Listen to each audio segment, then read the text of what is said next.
What's going on, guys? It's your boy Joe Fairwell, Fairwell Firearms Training. I'm excited to have you here at RECOILtv for this week's training tune-up, where we're going to dive into natural point of aim, why it's important that you make sure that you have that natural point of aim locked in, and how to do it yourself.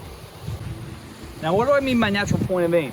That's a good question, and I wanted you to understand that natural point of aim is not just point shooting or body alignment or anything like that. It's being able to build a relationship that you have with your front sight, rear sight, and your eyeball. It has nothing to do with the targets. So now that that's out of the way, let's dive into exactly what I'm talking about and how we achieve it.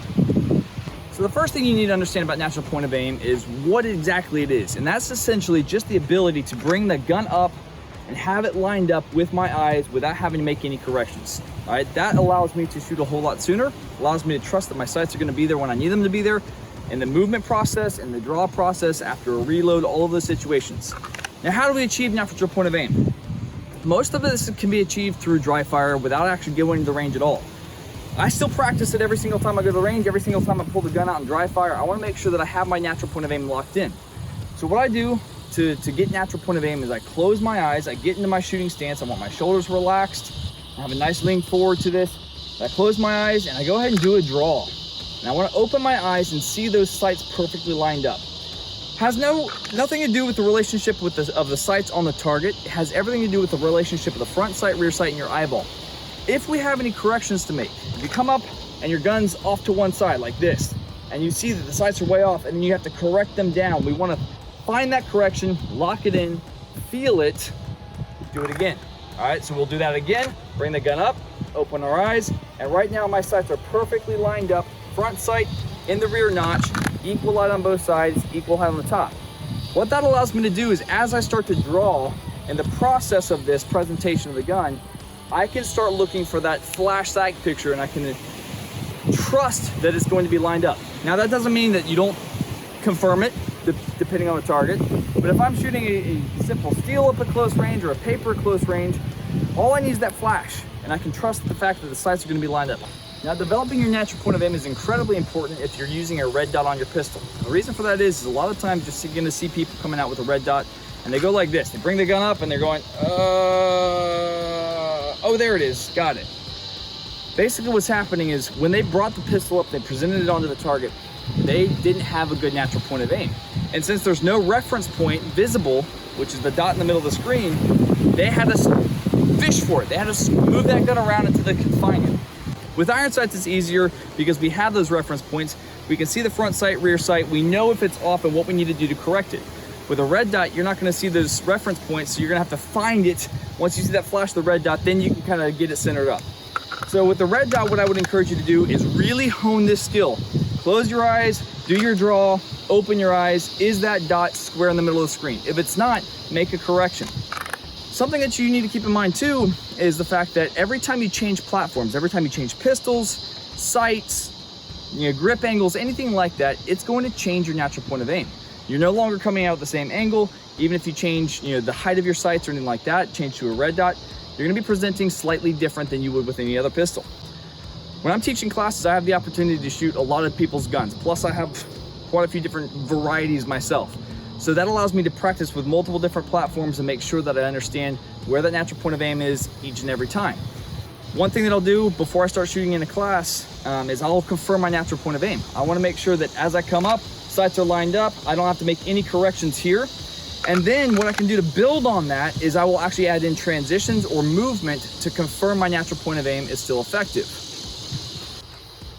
Now, as I already mentioned, natural point of aim is different than body alignment. So building off of the natural point of aim, we can start to develop a body alignment and body positioning to allow us to come up on the target sooner. So I have a target over here. If I have my natural point of aim down, I can draw, I can make sure that everything's lined up. I open my eyes, the sights are square up, they're exactly where I need to be in relation to my eyeballs. So if I only have one target, I want to build my stance properly, close my eyes, draw that gun, open them, and now I am squared up, dead center of the alpha, with the sights already lined up. What that translates into is a faster first shot, and it's going to allow you to move. And even if you're moving and you have that natural point of aim, when you come into a position, you're going to have those sights line up earlier than having to make a correction on the end of it. So check it out. I'm going to show you the way it's done right and the way we don't really want to do it. We want to look for that in ourselves and see if we're doing it this way. All right, check it out.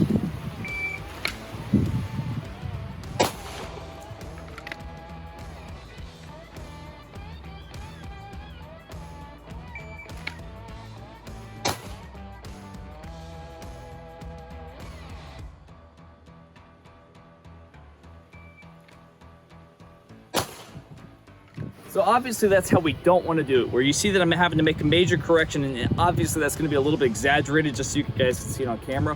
But a lot of times if you're not paying attention to this, that's what you're doing. You're having to make some sort of a correction at the end of your draw in order to get that accurate shot.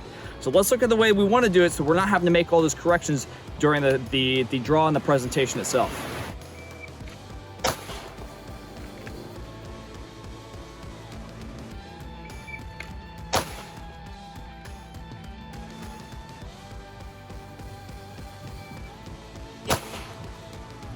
All right, so there you should be able to see the difference between the fact that I have to make a correction at the end of the draw, or I can confirm that flashlight picture and understand that the sights are already gonna be lined up, take that shot much earlier. Now, the times are not gonna be very comparable because I was being very exaggerated on the others, on the bad side. The times on this one, just kind of trusting that come up, is 113, 110, 111 is where I was right with those.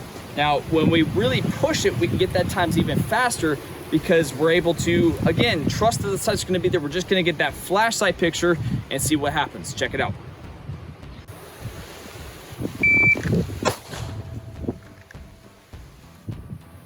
Eight, 6. 8, 1.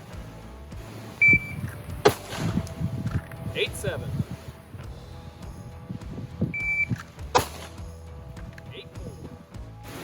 All right, so as you can see, once we start to push the speed a little bit and we can trust that the sights are gonna be there, it allows us to go a little bit faster with that natural point of aim. Take that into account. You guys push some work in on your own time. Make sure that you're practicing this both in dry fire and live fire. Dry fire is where you're really gonna see it come out and see if you have to make those corrections. So as you can see here, it's starting to rain a little bit. We got a tropical depression coming in. So I'm gonna wrap this up, but I'm gonna see you guys soon for another training tune-up.